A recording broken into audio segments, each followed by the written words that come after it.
Ingles.fm, Real English Conversations, Series 1. Podcast 8. Bullfighting and Animal Rights. Corridas de toros y derechos de los animales.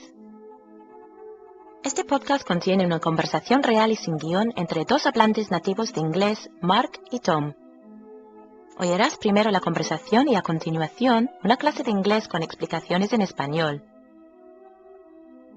Cada podcast viene con un workbook detallado que puedes descargar desde nuestra página web ingles.fm.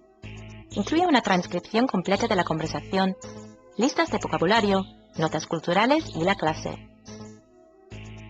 Recuerda que los miembros de nuestra lista de distribución reciben gratis transcripciones extra de nuestros podcasts, además de muchas otras cosas gratis. Así que no olvides apuntarte al consultar la página. ¡Buena suerte! Hi, my name's Tom and I'm sitting here with Mark again. Hi, Mark. Hi, Tom. Today we're talking to you again from Park Miro in Barcelona, and behind me you might hear some noises, and it's construction work occurring at the Las Arenas bull ring here, and they're converting it into a shopping centre, which brings us nicely onto today's topic, bullfighting and animal rights. Now today we're going to look a little bit at the history of bullfighting and some of the arguments for and against it, and talk a little bit about the ban in Catalonia. So we'll begin with a small fact that bullfighting fans do not regard bullfighting as a sport but as a cultural activity. And actually the results from bullfighting every weekend are published in the newspaper, but under the culture section, not under the sports section. And King Juan Carlos of Spain has stated that the day the European community bans bullfighting is the day that Spain leaves the European community. So let's look a little bit at the history of bullfighting. Can you tell us a bit about where it came from? Well, it's believed to originate in prehistoric bull worship and sacrifice. That there is also a strong link to ancient Rome, where the Emperor Claudius wanted to substitute gladiatorial combat. So a form of bullfighting replaced the older version of gladiatorial combat, but the modern or the current form of bullfighting on foot was introduced to Spain in 1726. So it's been around for a very long time, nearly 400 years. Okay, and bullfighting is popular in other locations around the world, isn't it? Where most notably? Most notably in Latin America, and especially Mexico in particular. It's very, very huge in Mexico, with large numbers of people attending bullfights every week. They have the largest bull ring in the world in Mexico as well, don't they? And it holds 40 or 50,000 people. Yes, in the capital, in Mexico City. But also there are forms of bullfighting that occur in Portugal, in France, and surprisingly in Japan. They all differ, really, in some ways from the classic Spanish or Latin American bullfighting. Okay, yeah, in Portugal I remember reading that the bull's not actually killed in the ring, but it's killed by a professional butcher after. So the audience don't actually see the killing. And in France they have kind of Spanish style in the south more, don't they? Yes. So they kill the bull. Because like the Basque Country in the north, here in this area of Spain, what is considered to be Catalonia actually straddles the national border between Spain and France. So on the French side of the border, in that part of Catalonia, they still practice bullfighting in the classic Spanish style. But in the Provence area and the Languedoc regions, they don't kill the bull there either. They have another form where they have to snatch a rosette or a flower from the bull's back. So it's not a lethal form in those provinces in Spain, in France. Yeah, and in Japan, this is my favourite one, it's called Sunosuke, and all fights end in a draw. How diplomatic. Yeah, and basically they throw everyone together, they put the two bulls together, they start fighting, and they have teams of men that the challenge is to separate the bulls before they hurt themselves, before the bulls hurt themselves. So it's a very kind version of bullfighting there. Anyway, nowadays in Barcelona there's about 15 fights a year. That's going to stop in about January 2011, I think. And in Madrid, where it's far more popular, there's about 120 fights a year. But a large proportion of the spectators there are tourists that come to Spain. I think many Spanish people still like bullfighting, but tourists are very interested also because it's a very unique cultural phenomenon. So people coming to Spain or people coming to Europe from outside and then coming to Spain, it's something very much associated. Okay, well that leads us on to the arguments for bullfighting actually. Can you go through some of those? Well, for me, I believe it's an age-old tradition and an art form. As mentioned before, it's seen as a cultural art form, a cultural expression. So it's very historically linked to Spain and Spanish identity. And the bull is always seen as a worthy opponent for the bullfighters, not as a sacrificial animal. The bull's life, people argue that the bull's life itself is better than a normal bull on a normal farm because the food and the living conditions for the bull is specially reared to fight. So it's fed a special diet, looked after in special ways, and while it's alive has a fantastic life. And also there's a big economic impact where many farmers would lose their livelihood if bullfighting stopped, because either in terms of breeding the cattle, transporting the cattle around Spain to fight, their livelihood would collapse if bullfighting was to be banned. Okay, and you are a supporter of bullfighting as an institution, aren't you? Yes, while I am an animal lover, I do agree that it is very much part of Spain's cultural identity, and it would be wrong for people to ban it or to stop it, because at the end of the day, if people don't like it, no one's forcing them to go to watch it. Okay, well, talking about some of the arguments for against bullfighting, and I'm avidly against bullfighting. Firstly, I want to address the last point you made, the economic impact. The European community is compensating, and the Spanish government is putting together compensation packages for farmers that are going to lose out. But anyway, arguments against it. Firstly, it's a barbaric blood sport. And the bull suffers severe stress and a slow, torturous death. Now, a blood sport is any sport or entertainment that involves violence against animals, and the bullfight is a very unfair match. You know, there's only ever been 8 deaths amongst bullfighters in Spain, and obviously 6 bulls, I think, are killed every time they have a bullfight, so it's not really a fair fight.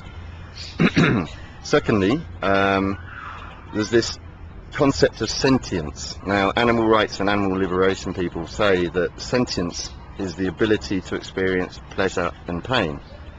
And they say that any sentient being is entitled at a minimum to the right not to be subjected to unnecessary suffering. And that the bull obviously suffers a lot, because it's not a fast death, it's a torturous death, and so on. On top of that, it's financed by public money. There's about 500 or 600 million euros a year, some of which comes from the European Union funds for livestock farming, is used to finance the industry here in Spain. And basically, it's a relic of the past. Bullfighting, you know, in the same way that gladiatorial combat or slavery are things that culture and society depended on years ago. You know, we should move on. Society should move on. It's a thing of the past. Well, I mean, if we had slaves fighting in the bull ring here in Catalonia, there would be a strong public outcry, you know. Anyway, in the UK, fox hunting was banned in 2004, and that was actually a very much part of rural English culture for many hundreds of years, from the 17th, 16th or 16th century. So we finally banned that. Now, can we talk a little bit about the ban in Catalonia? How did it come about? A petition was presented to Parliament. A petition contained 180,000 signatures of people who wanted bullfighting to be banned in this region of Spain. Yeah, and some people say there's an argument that it's motivated by Catalan independence, basically. Yeah, to be different from the rest of Spain. Because bullfighting was very much imposed upon the Spanish people during the Franco years as a symbol of Spanish nationalism. So many people are saying it's You know, it's a protest against, or revenge against the central Spanish government that they banned it. Which is ironic because going back to the part of French Catalonia, if it is a rejection of central government in Madrid, so anti in Catalonia, pro in Madrid, it's the reverse in France, because they're very pro-Catalan, but the bull rings have never been fuller, because again it's a protest against the centralised government in Paris, who are against bullfighting. But audiences have been declining in Spain for years now, and part of this was affected by there's been a ban since 2007, and they've had problems. Television. Yeah, but that's affected the people that have actually turned up to the bullfights as well, and so gradually the crowds have been reducing. And some statistics, in 2002 they did a survey in Spain, and 68.8% of people in Spain said they had no interest whatsoever in bullfighting, and 10%, only 10%, said that they were very interested in it, and that was mainly people 65 years old and older. And it's least popular in Galicia and Catalonia, where 80% of people strongly oppose it. And looking quickly at the Americans, 46% of Americans say they hate it or strongly disagree with it. So, you know, it's not so popular as it was, is it? No, definitely not. And it is declining, but I'm not sure where these statistics come from, but maybe a similar survey in the south of Spain, in Andalusia, for example, would reveal another set of data. Yeah, I think they're average statistics for the whole of Spain, but we'll never know. Anyway, thank you for joining us. Bye. Bye-bye. Hola, me llamo Rosario, y en la clase de inglés de hoy vamos a centrarnos en el verbo compuesto o phrasal verb turn up, que es muy común. Este verbo se usa de tres maneras principales. En primer lugar, se usa para hablar de intensificar o aumentar algo físicamente. Por ejemplo, It's very cold in this room. Can you turn up the heating? I can't hear the radio very well. Can you turn up the volume? If you want to make good roast potatoes, you have to turn up the oven for the last 10 minutes. en segundo lugar, se usa queriendo decir llegar o aparecer en algún sitio, a menudo de forma inesperada o de una manera que no estaba planeada, como por ejemplo, Do you think your friends will turn up? I wasn't expecting my boss to come to the meeting, but he turned up for the last 10 minutes. She said she couldn't go to the party on Saturday, but in the end she turned up with 2 friends. en tercer lugar, se usa para decir encontrar o descubrir. Por ejemplo, I can't find my keys. Don't worry, I'm sure they'll turn up. Can you check in your bag? Last time they turned up there. Por último, en inglés hay una expresión muy común en la que se usa turn up. Se trata de turn your nose up at something. Esto significa que no te gusta algo porque crees que no es lo suficientemente bueno para ti. Por ejemplo, Mark always turns his nose up at tomatoes.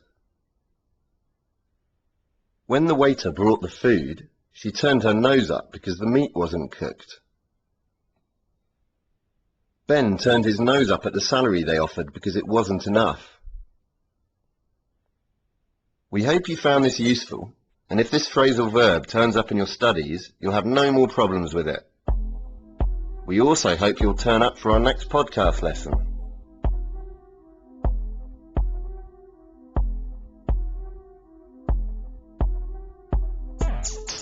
Gracias por acompañarnos con este podcast de Ingles.fm. Recuerda que el webbook contiene una transcripción completa de la conversación, listas de vocabulario, notas culturales y la clase. Lo puedes descargar de forma instantánea desde Ingles.fm. Nos vemos.